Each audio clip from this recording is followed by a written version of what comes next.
शुरू से ही इमोशनल और सबको दिल से मानने वाली पारुल की शादी विवेक से होती है। क्या है यार, शादी के वक्त तो तुम दुबली हो गई थी, लेकिन शादी के 2 साल में ही फिर खुलकर गुप्पा हो गई हो। पारुल के साथ अब विवेक का व्यवहार बदल गया। सास ससुर भी बिना बात के ताने देते। अरे 2 साल हो गए, बच्चा नहीं हुआ, निकल यहाँ से।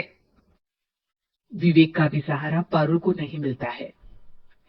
लेकिन जिस विवेक से पारुल को तलाक के एवज में 18 लाख मिले होते हैं, वो पारुल एक दिन, इंस्पेक्टर साहब, मुझे कंप्लेंट लिखवानी है।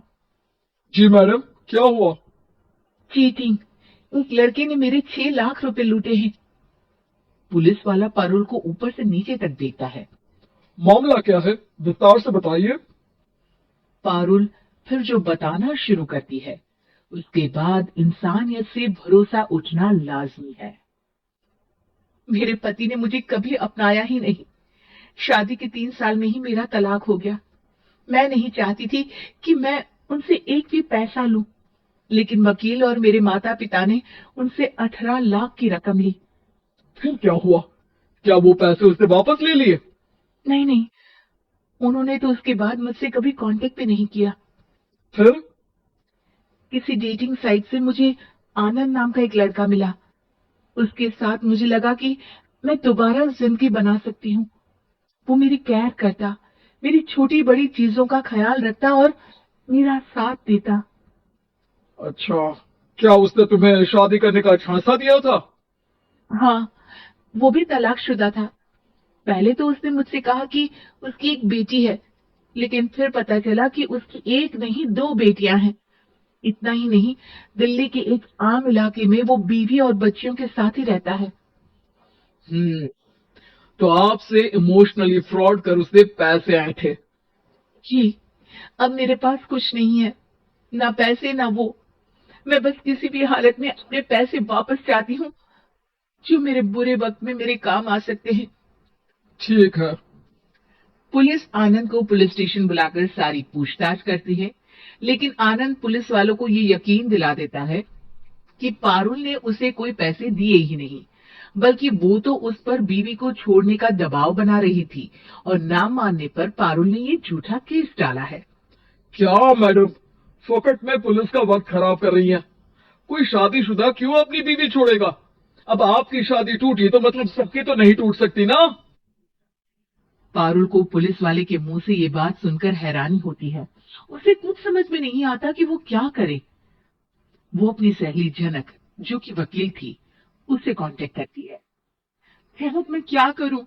मैं कैसे पुलिस को यकीन दिलाऊं कि आनंद ने मेरे साथ न सिर्फ शारीरिक और मानसिक चीट किया है, बल्कि आर्थिक तौर पर भी वो मुझे तंग कर गया।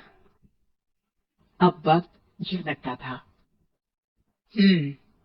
देख पारुल, ऐसे तो किसी को भी बिना सोचे समझे पैसे नहीं देने चाहिए, लेकिन अब जब तूने ये कदम उठा ही लिया है, मुझे ये बता, तूने कब कब पैसे दिए और कितने?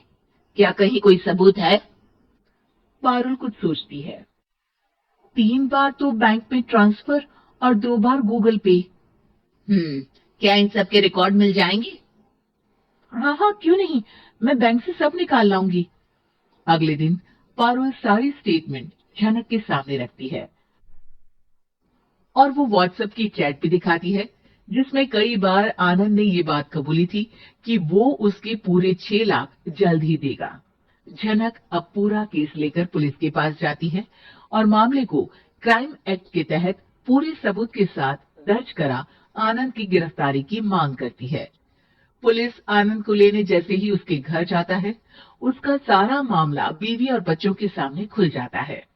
पुलिस स्टेशन में पारुल को देखकर आनंद भड़क जाता है। ओह, तो बहुत होशियार बन रही हो तुम। ये झनक है ना तुम्हारी बचपन की सहेली? बताऊं सबको तुम्हारे बारे में? सब है मेरे पास, वो फोटो, वो वीडियो, तेरे भाई का नंबर भी है। 6 लाख क्या, अब 1 रुपया भी निकाल कर दिखा दे।